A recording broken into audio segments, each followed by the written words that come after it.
Shalom saudara terkasih dalam Tuhan Yesus Kristus. Senang kembali berjumpa dengan saudaraku sekalian pada saat ini.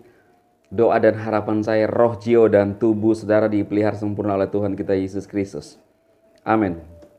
Nah saudara, seperti pada judul ya, nasib Daniel Mananta setelah memberikan komentar tentang patung ya, dengan mengatakan, kalau saya sih lebih mengatakan unclean spirit, yang artinya saudara roh najis ada di patung. Waduh, ya kita sudah mendengarkan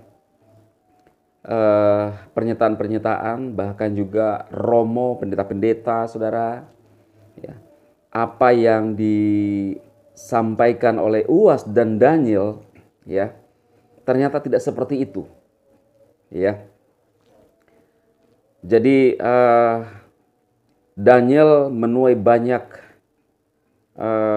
semacam bulian saudara ya, khususnya dari berbagai kalangan. Ada juga dari saudara kita dari Muslim ya, seperti yang disampaikan oleh Bung Ade Armando. Saya mendengarkan videonya.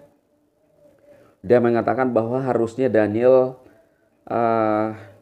tidak menyampaikan pernyataan seperti itu karena dia ini semacam influencer, ya, bukan yang ahli dalam menyampaikan.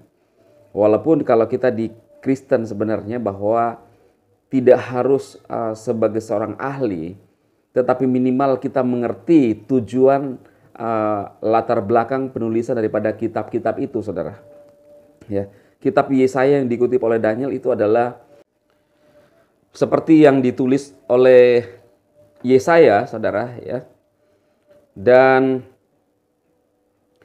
kitab Yesaya adalah kitab yang ditulis oleh Yesaya ya, dari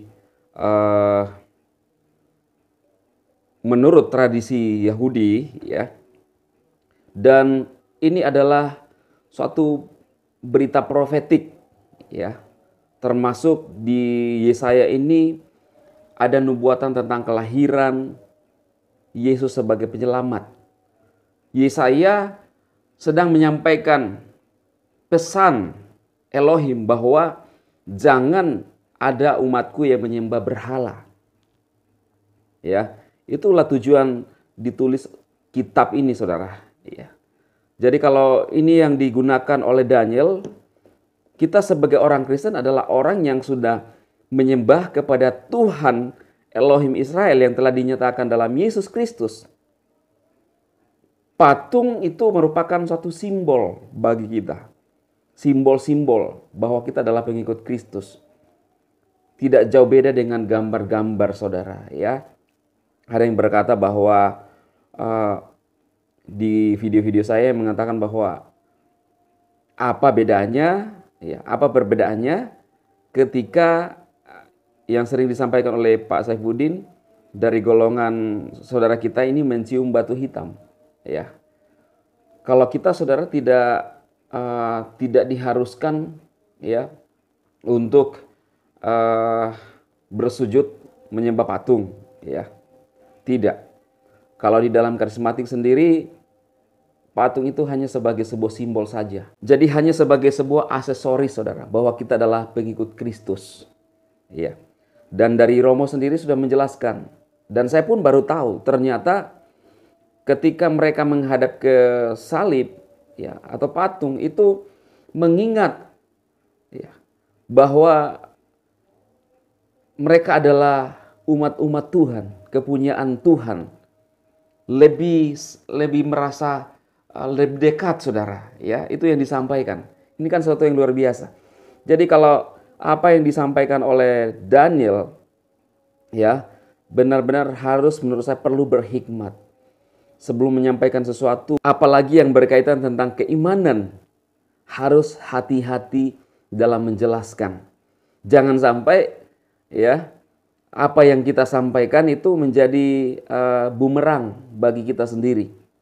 Walaupun saya lihat sekarang ini Daniel kan masih sebagai orang Kristen dan belum ada bukti atau ucapan dia yang mengungkapkan 2 kalimat syahadat, saudara.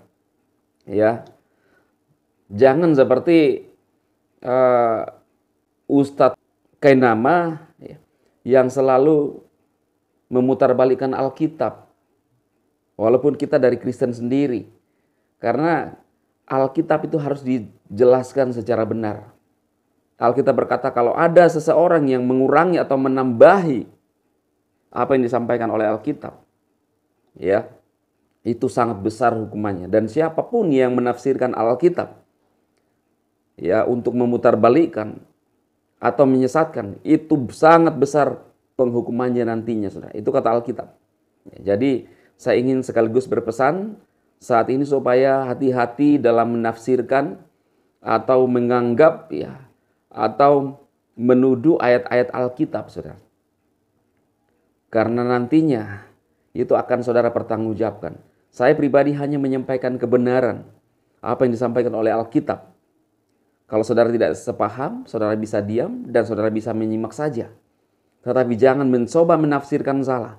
Karena nanti sangat besar hukuman yang akan diterima oleh si penyesat. Itu kata Alkitab. Biar apa yang saya sampaikan kali ini saudara bermanfaat, ya, sekaligus juga memperlihatkan tanggapan umat-umat Kristen juga dari pastor-pastor terhadap apa yang disampaikan oleh VJ Daniel. Dan pesan saya, kita tetap mengasihi Daniel, saudara. Jangan menghujat, karena ajaran Tuhan Yesus adalah kita mengasihi orang-orang termasuk musuh kita. Daniel kan hanya berpandangan, tetapi ya perlu juga harus hati-hati dalam menyampaikan sesuatu, ya, khususnya berkaitan tentang keimanan.